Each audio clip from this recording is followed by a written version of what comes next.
Who was the biggest winner, if you will? I know it's winner losers, but who was the biggest winner at the trade deadline? Phoenix Suns, not even close. Phoenix. Not even close. I think Dallas was a secondary winner, but I think, it's Phoenix and everyone else. Like, Phoenix doesn't have depth, but I think that, I think I saw Will Barton is potentially getting bought out.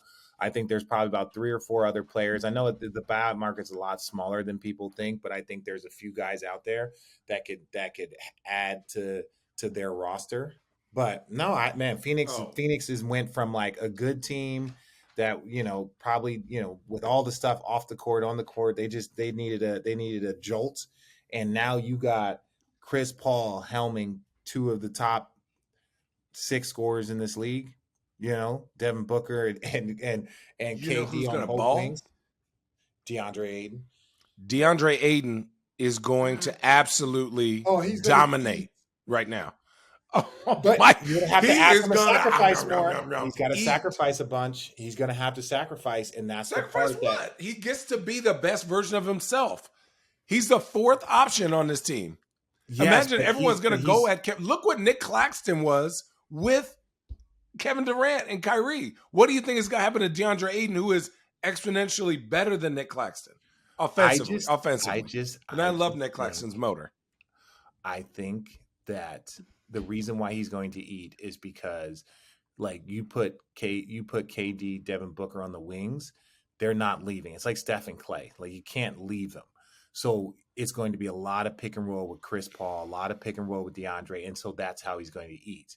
But on days where people get tired of that and they decide that, this is what we're going to do, and then we're going to do this, those are going to be the days where he might score 25 and he might score 8. That fluctuation is tough.